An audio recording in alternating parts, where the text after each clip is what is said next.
সকলোকে নমস্কাৰ। আজি আমাৰ মাজত আছে মানস প্ৰতিম বৰা। তো মানস, ফাৰ্ষ্ট অফ অল স্বাগতম, ৱেলকাম। Thank you, sir. সকলোকে জনাওঁ যে মানসে এইবাৰ মেট্ৰিক দিছে, এইবাৰ HSLC বহুত এটা ভাল ৰিজাল্ট কৰিছে আৰু আটাইতকৈ ভাল কথা যে মানসে মেথছত 100 আউট অফ 100 পাইছে আৰু সমাজ বিজ্ঞান ছচিয়েলত 99 পাইছে। তো এই দুটা সাবজেক্টত 100 আৰু 99, তো টোটেল 91% পাইছে। তো মানস কেনেকুৱা লাগিছে? So first of all, sir, বহুত ভালেই লাগিছে তেনেকে পাৰ্চেন্টেজটো তেনেকে তাতে 91.5 সেইটো মানে ভালেই আৰু অলপ মই আশা কৰিছিলো বাৰু আছামিজটোত অকমান তেনেকে কমি গ'ল তাত লেটাৰ আছামিজ পাবলে কিমান হৈছিলে তেনেকে আছামিজত? আছামিজত 78 হৈছিলে তাত মানে লেটাৰ নাই আছামিজত যদি বাকী অলপ ভাল পাৰ্চেন্টেজ হোৱা হ'লেতো বহুত ভাল নম্বৰ আহি গ'ল হয়। হয় ছাৰ একো নাই বাৰু। বাকী তুমি হয় মেথছত 100 পাইছা, ভাবা মেথছটো মানে কেনেকে পঢ়িছিলা অলপমান কোৱাচোন। মেথছৰ পৰাই আমি আৰম্ভ কৰিছো। মেথছটো কেনেকে পঢ়িছিলা 100ৰ কাৰণে? মানে ছাৰ আচৰিতকে ক'বলৈ গ'লে মই মেথছত ইমান ভাল নাছিলো। 8 লৈকে মানে 8 মানলৈকে মই ইমান মানে বহুত ভাল নাছিলো মানে মেথছত। মানে মই তেনেকে মানে প্ৰেক্টিচটো কি হৈছে মানে তেনেকে মেথছ বুলি ক'লে চবে ল'ৰা ছোৱালীবোৰে মানে ছাত্ৰ ছাত্ৰীসকলে ভয় খায় তেনেকে। মই সেইটোৱে মানে তেনেকে মেথছটো ভয় খাওঁ, তাৰপৰা তেনেকে প্ৰেক্টিচ একদম নকৰোঁ। তাৰ মা দেউতাই কয় আজি বোলো দিনটোত মেথছ কৰিলি নাই? মই এনেই কৰিলো বুলি কৈ পেলাই থৈ দিওঁ। তেনেকে মোৰ মেথছটো ইমান কৰা নহয়। কাৰণ 9ত যিহেতু 8ৰ পৰা 9ত জাম্পটো মানে অকমান হাৰ্ড টাইপৰ হয়। মানে 9ত যিহেতু অকমান এক্সট্ৰা কিছুমান বস্তু কনচেপ্ট আমি মানে পঢ়িবলৈ পাওঁ। তেতিয়াবা 9তো আমাৰ পেটাৰ্ণটো চেঞ্জ হৈ গ'ল পতককে। তেতিয়াৰ পৰাই MCQ হৈ গ'ল 45 MCQ। চ' তেতিয়াবা মানে স্কুলৰ টিচাৰবোৰে ক'লে যে মেথছটো অকমান এইবাৰ পৰা চাবা, ইমান নোচোৱাকে নাথাকিবা। উম, ত ময়ো ভাবিলো যে এতিয়াতো মেথছটো কিবা এটা কৰিবই লাগিব। গোটেই বছৰ মানে গোটেই স্কুলীয়া জীৱনটো একো নকৰিলেও এই দুবছৰতো কিবা এটা কৰিব লাগিব, কাৰণ মেট্ৰিকও নেক্সট ইয়েৰ যিহেতু বৰ্ডছ আছিলে মেথছ। চ' তেতিয়া মই 9ৰ মাজৰ পৰা মেথছটো বহুত প্ৰেক্টিচ কৰিছিলো মানে তেনেকে প্ৰেক্টিচ মানে মই দিষ্টা কাগজত মানে অনুশীলনটো চাওঁ। প্ৰথমতে চেপ্টাৰটোৰ কিছুমান মানে বেচিকবোৰ সেইবোৰ ক্লিয়াৰ কৰি লওঁ। ইউটিউবৰ পৰা চাই হওক, তাৰপৰা হেৰি মানে যেনেকে হওক, ছাৰ স্কুলৰ টিচাৰবোৰেও সহায় কৰিছিলে। 9লৈকে মই মেথছত টিউচন লোৱা নাছিলো বাৰু। তাৰপৰা 9ত তেনেকে প্ৰেক্টিচ কৰি এটা ভাল অভ্যাস এটা বনি গৈছিলে। খালি তেতিয়ালৈকে কমপ্লিটলি বহুত ভাল হৈ যোৱা নাছিলো। খালি যেতিয়া 10ত পালো, তেতিয়া আপোনাৰ মানে দাদা কিছুমান চিনিয়ৰবোৰে ক'লে তেতিয়া মানে আপোনাৰ চেনেলটো তেতিয়া মানে ফাৰ্ষ্টত থাকে আৰু তেতিয়া মানে যেতিয়া 10ত পাইছিলো। তাৰপিছত মানে চিনিয়ৰ দাদা কিছুমানে ক'লে যে এইজনৰ ওচৰত তুমি চাব পাৰা যদি তোমাৰ মেথছ আৰু বাকী বিষয়বোৰৰ ওপৰত কিবা ভাল গাইডেঞ্চ লাগে। চ' মই তেনেকে চাবলৈ ষ্টাৰ্ট কৰিছিলো। তাৰ প্ৰেক্টিচ আপুনি প্ৰথমে এপ্ৰিল মানতে ভিডিঅ' বনাইছিলে যে কেনেকে হেৰি মানে কিছুমান টিপছ দিছিলে চব পঢ়া টাইমিংটো। চ' মেথছ মই তেতিয়াৰ পৰাই মানে তেনেকে প্ৰেক্টিচটো খুব কৰিছিলো। মেথছ এই দুবছৰত প্ৰেক্টিচ মই বহুত কৰিলো। তাৰ আৰ ডি শৰ্মাৰ মানে MCQ অকমান কৰিছিলো। সেই থিয়ৰিখন আৰ ডি শৰ্মাৰ থিয়ৰিখন বহুত কৰা নাই মানে। সেইখন মই মানে চব চেপ্টাৰ মিনিমাম 10টা কুৱেশ্যন কৰিছিলো তেনেকে। তাৰবাকি NCERT-খনটো মোৰ নৱেম্বৰ মানলৈকে হৈ গৈছিলে তেনেকে কমপ্লিট। ৰিভিজন বাকী দিয়া হৈছিলে আৰু তেনেকে গোটেই NCERT-খন তোমাৰ কেইবাৰ ৰিভিজন হ'ল তাৰপিছত? NCERT তাৰপৰা কাৰণ NCERT মানে প্ৰায়ভাগ ইজি আছিলে। কিছুমান মানে এনেও তেনেকে মানে গম পাব পাৰি আৰু মানে যে এইবোৰ পৰীক্ষাত ইমান ইজি কুৱেশ্যনবোৰ নাহে। যোনবোৰ মানে নিজৰ অকমান টাফ লাগিছিলে, নিজৰ অকমান ডাউট হৈছিলে, কিছুমানটো এবাৰ কৰোঁতে হৈ গৈছিলে সেইবোৰ প্ৰায়। যেনেকে ইউক্লিডৰ বা সেইবোৰ গ সা উ HCF সেইবোৰ যোন কনচেপ্ট আছিলে সেইবোৰতো পতককে হৈ গৈছিলে সেইবোৰ চেপ্টাৰ। যোনবোৰ চেপ্টাৰ মানে মোৰ অকমান হাৰ্ড লাগিছিলে সেইবোৰ মই টোটেল 4-5 বাৰ ৰিভিজন কৰি দিছিলো পৰীক্ষাৰ আগলৈকে, বৰ্ডছৰ আগলৈকে। তাৰপিছত তুমি অকল আৰ ডি শৰ্মা মানে কেনে গম পোৱা? 10টা কুৱেশ্যন মানে ওপৰৰ পৰা উঠোৱা জাষ্ট 10টা কুৱেশ্যন চাই লোৱা তেনেকুৱা টাইপ নেকি? তেনেকুৱা মানে তেনেকে নহয় মানে মই প্ৰায় CBSE আগতে আহি যোৱা কুৱেশ্যনবোৰ বেছিকে চাইছিলো। তেনেকুৱা কনচেপ্ট ৱাইজ মানে এটা কনচেপ্ট বুজিলো নহয়, তাত সেই কনচেপ্টটো মই কুৱেশ্যনটো নিজে কৰিবলৈ চাইছিলো। নহলে তেনেকে এই মানে আমাৰ সেই স্কুলৰ ছাৰক সহায় লৈছিলো। তাৰপৰা তেনেকে টিউচনৰ ছাৰজনক সহায় লৈছিলো তেনেকে। বাকী এনে তাৰপিছত প্ৰি ফাইনেলৰ তুমি পেপাৰবিলাক টেষ্ট পেপাৰ চল্ভ কৰিছিলানে? সেইটোতো ক'বই লাগিব ছাৰ, আপুনি কাৰণ কৰাই দিছিলে চব গোটেই ডিষ্ট্ৰিক্টৰ। সেইটোৱে এটা কনফিডেন্স দিলে যে MCQটো কেনেকে স্পীডত কৰিব পাৰি। ফাৰ্ষ্টটো ভয়তো সেইটোৱে আছিলে। মই প্ৰি ফাইনেলত 95 পাইছিলো মেথছত। ডাইৰেক্ট মোৰ 5টা MCQ ভুল হৈ গৈছিলে। তাৰপিছত মানে কিছুমান আপোনাৰ ভিডিঅ' মানে মেথছৰ টেষ্ট পেপাৰ দিছিলে আপুনি, তাৰপিছত চায়েন্সৰ টেষ্ট পেপাৰ দিছিলে, মেথছৰ টেষ্ট পেপাৰ, তেতিয়া বুজি ললো মানে MCQ ট্ৰিকটো কেনেকে। অকল মানে কমন বিচাৰি মানে MCQ কমনটো এনেও বিচাৰিলে লাভ নাই তেনেকে। মানে এটা ট্ৰিক থাকে, মানে এটা কৰাৰ সেই যোনটো স্পীড থাকে, তেনেকে কৰি চাইছিলো। তাৰ কুৱেশ্যন বেংকত তাৰপৰা আপোনাৰ ভিডিঅ'টো চাই সেয়ে MCQ প্ৰায় আহিছিলে পৰীক্ষাত, মানে টেষ্ট পেপাৰ MCQ তেনেকে। তাৰপৰা তেনেকুৱা ধৰণৰ MCQ আহিছিলে। চ' স্পীডটো গম পালো যে এটা MCQ মানে কিমান সময় দিব লাগে খুব বেছি, তেনেকে কৰি মানে প্ৰেক্টিচ কৰি ঠিকে আছে বাৰু, ভাল লাগিছে। বাকী তুমি কোন স্কুলৰ পৰা দিছিলা মেট্ৰিক? মই বাহনা বাইলখন পৰা দিছিলো। কোনখন নামটো? হা, কি কৰিলা নামটো স্কুলৰ? বাহনা বাল্য ভৱন। অসমীয়া মাধ্যম মিডিয়াম নে ইংলিছ মিডিয়াম আছিলে? মোৰ ঘৰ বাকী যোৰহাট বাহনাত পৰে, আমাৰ অঞ্চলতে সেইটো স্কুলখন।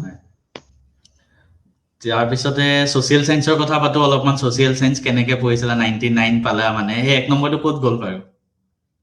1 নম্বৰটো আচৰিত ধৰণে ক'বলৈ গ'লে মোৰ MCQ এটা ভুল ওলাইছে ছাৰ। মানে খালি মোৰ ভুল হৈ নাছিলে MCQ এটা। 1 এইটো নম্বৰটো কিবা পালে হৈ গ'লে 100 হ'ল হয়। মানে মোৰ MCQতে কাট খালে 1 নম্বৰ এটা। খালি মোৰ চাওঁতে MCQ ভুল হোৱা নাছিলে এটাও। তেনেকুৱা হৈছিলে কথাটো। এতিয়া ক'ত গ'ল বা, মানে কিবা এটা হ'ব পাৰে দিছ অৰ্ডাৰ এটা তেনেকে। তুমি ছচিয়েল চায়েন্স কেনেকে মানে পঢ়িছিলা ফাৰ্ষ্ট কবা, তাৰপিছত কেনেকে লিখিব লাগে সেইটো কবা।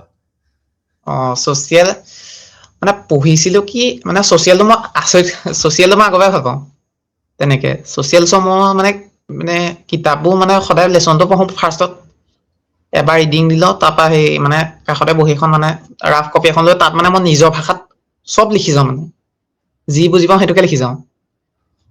ত' তেনেকে মই মানে ছচিয়েলটোৰ লগত মই আচৰিত ধৰণে কানেক্ট কৰিছিলো মানে বস্তুটো, নিজে তাত প্ৰেক্টিচ কৰি লিখি মানে কিতাপখন মই ছচিয়েল কিতাপটো মই বহুতবাৰ পঢ়িছিলো তেনেকে।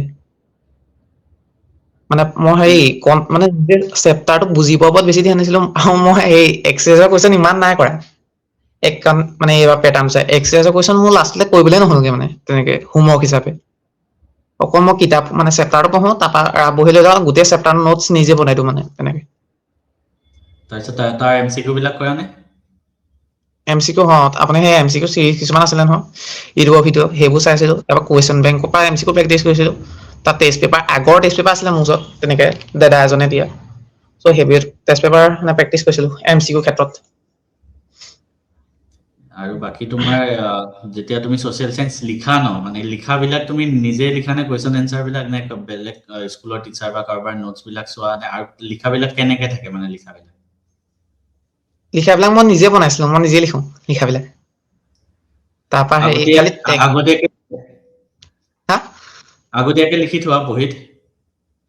আগতীয়াকে মানে মই নোটছৰ বহীখনত লিখো ন, মানে তাতে গোটেই বস্তুটো হৈ যায় মানে তাতেই। খালি সেইটো মই মুখস্থ নকৰো, মানে পৰীক্ষাত মই নোটছৰ বহীখনত যেনেকে বনাইছো তাতকে অকমান ভাল ভাষাত লিখিবলৈ চেষ্টা কৰো পৰীক্ষা বহীখনত। খালি টেকনিকতে মোৰ কিছুমান ভুল হৈছিলে ছচিয়েলৰ, মানে মই যি টি লিখি দিওঁ, মানে বেছি লিখিবলৈ যাওঁ। চ' আপোনাৰ ভিডিঅ' কিছুমান গাইডেঞ্চো আছিলে ছচিয়েলৰ বেছিকেলি আছামিছো আছিলে। এই মানে বৰ্ডছৰ এমাহ মানৰ আগত দিছিলে নি? চ' সেইকেইটা ভিডিঅ' চাইছিলো, তাৰ পৰা মানে অলপ ইম্প্ৰুভমেণ্ট লিখাটোত ছচিয়েলৰ বেছিকেলি কিমান লিখিব লাগে, কিমান পেৰেগ্ৰাফ লিখিব লাগে, পইণ্ট ৱাইজ কেনেকে লিখিব লাগে। চ' তেনেকে মানে।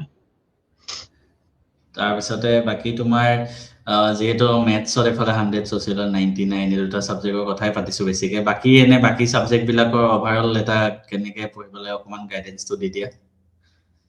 চ' ইংলিছত মই 93 পাইছিলো। তাৰ এডভান্স মেথছত মোৰ মানে এক্সপেক্টেশ্যনকে অকমান কম পাইছো, 91 পাইছো এডভান্স মেথছত।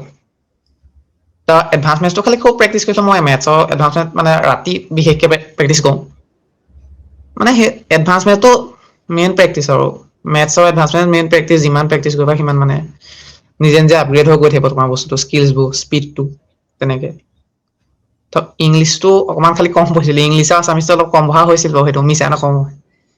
কাৰণ বাকী কেইটা ছাবজেক্টৰ লগত খালি সেইটো নকৰিবা মানে ইংলিছ আৰু আছামিছ দুইটাতে মানে 6টা ছাবজেক্টৰ ভিতৰত 6টাতে 100% দিবলৈ চাবা। মই সেইটো নকৰিছিলো ইংৰাজীত তেনেকুৱা মানে। আৰু মেথছটো মানে তুমি যেতিয়া মেথছৰ পেপাৰ এখনত লিখা ন, মানে যিবিলাক 2 নম্বৰ 3 নম্বৰ প্ৰশ্নবিলাক ন, সেইবিলাক মানে তুমি কেনেকুৱা টাইপত লিখা অকমান কোৱাচোন। মানে ডাইৰেক্ট কিছুমানেতো ষ্টেপ বিলাক নিলিখে, তো সেই কেনেকে লিখিব লাগে? চ' প্ৰথমতে কুৱেশ্যনটো ভালকে চাই ল'ব লাগে, তাৰপৰা মানে যি যি আমাক তথ্য দিয়া আছে সেইটো গিভেন বা প্ৰদত্ত তথ্য বা দিয়া আছে সেইখিনি লিখি পেলাই কমপ্লিট একদম ন' টেনশ্যন সেইটো লিখি ল'ব লাগে মানে। তেতিয়ালৈকে একো মানে চিন্তা কৰিব নালাগে মানে কি দিছে, তাৰপৰা ভাবিব লাগে মানে কি দিছে। তাৰপৰা আকৌ মই হেডিং দিছিলো সমাধান। সমাধান পাৰ্টটোত মানে গোটেই মোৰ চলিউশ্যনটো মানে লিখো তেনেকে, আৰু ষ্টেপ মই স্কিপ নকৰোঁ মানে তেনেকে। মানে মোৰ এটা চাম কৰোঁতে মানে দুটা পাৰ্ট থাকে, প্ৰথমতে গিভেন যোনটো প্ৰদত্ত তথ্য, তাৰপৰা সমাধান, তাৰপৰা তেনেকে কৈছিলো। ঠিকে আছে তেন্তে। আৰু সমাজ বিজ্ঞানৰ তুমি মেইন বুকখনে পঢ়িছিলা নে আৰু বেলেগ কিবা কিতাপ লৈছিলা?